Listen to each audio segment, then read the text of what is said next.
बहुत समय पहले की बात है। एक छोटे से गांव में एक नन्ही सी लड़की रहती थी, चिंकी। उसकी उम्र केवल 10 साल थी, लेकिन उसकी कल्पना की दुनिया बहुत बड़ी थी। उसे किताबें पढ़ना बहुत पसंद था, खासकर जादू और परिकथाओं वाली किताबें। चिंकी का सपना था कि वह एक दिन सबसे बड़ी जादूगर बने। लेकिन उसके गांव में न तो कोई जादू की दुकान थी, न जादू सिखाने वाला स्कूल, और न ही कोई जादूगर जिससे वह कुछ सीख सके। एक दिन जब चिंकी गांव की पुरानी लाइब्रेरी में किताबें ढूंढ रही थी, तो उसे एक दराज के पीछे एक चमकती हुई सीढ़ी दिखाई दी। वह डरते डरते नीचे उतरी तो देखा कि वहाँ एक जादुई किताबों की दुकान थी। दुकान का नाम था उड़ती किताबों की दुनिया। वहाँ किताबें अलमारियों में नहीं रखी थी, बल्कि हवा में उड़ रही थीं। कुछ किताबें खुद ब खुद खुलकर पढ़ने लगती थीं, और कुछ किताबें बोलती भी थीं। दुकान की देखरेख एक बूढ़े आदमी के हाथ में थी, जिनका नाम था दादू जी। दादू जी ने मुस्कुराकर कहा, आ गई मेरी अगली जादूगर छात्रा। चिंकी हैरान होकर बोली, आपको कैसे पता चला? दादू जी ने अपनी छड़ी घुमाई और बोले, जादू सब जानता है, और जादू उसे ही चुनता है जो सच्चे दिल से कुछ अच्छा करना चाहता है।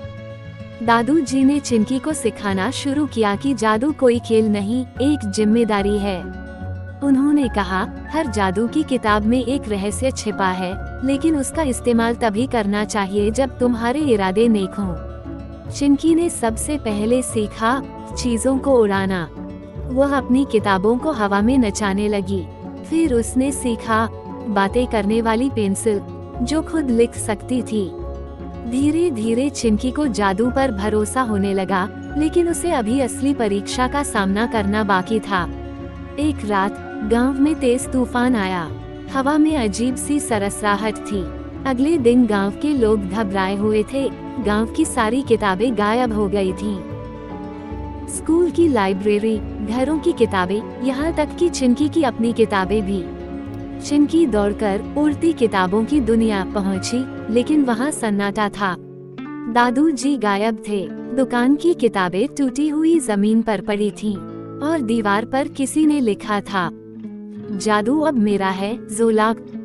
चिंकी डर गई, लेकिन उसने हार नहीं मानी। ज़ोलाक एक दुष्ट जादूगर था, जिसे सैकड़ों साल पहले दादू जी ने एक जादुई किताब में बंद कर दिया था।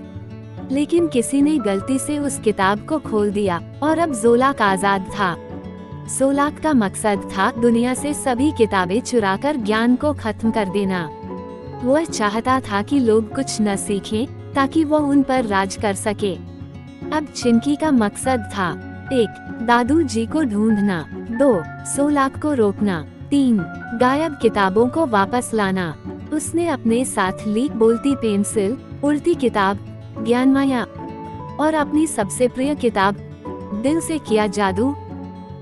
उसे पता चला कि ज़ोलाक भूली बिसरी गुफा में छिपा है, जहां जाने की इजाजत केवल उसी को है जिसके पास 3 जादुई संकेत हों।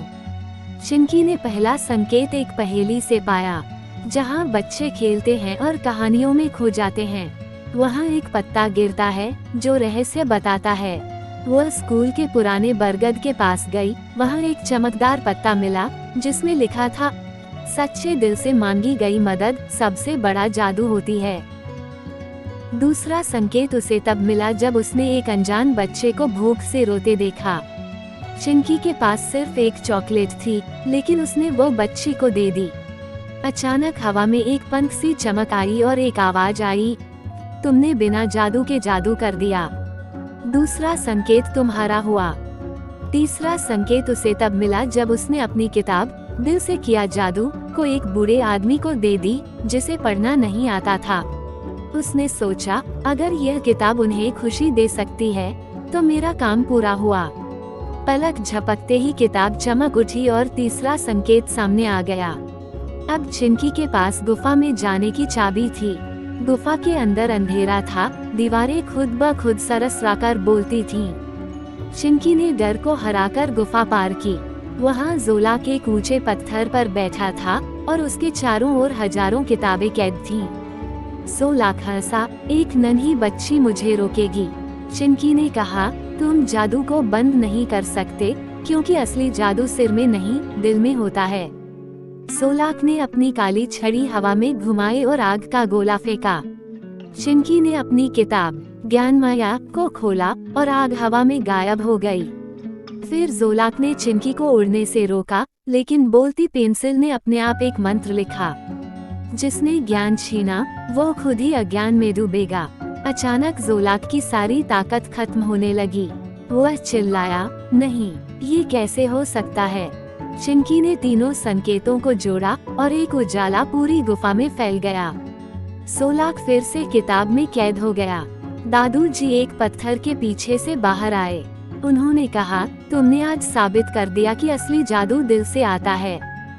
गांव की सारी किताबें वापस आ गईं। उड़ती किताबों की दुनिया फिर से खुल गई। चिंकी अब सिर्फ किताबों की छात्रा नहीं थी, वो खुद एक जादूगर बन गई थी।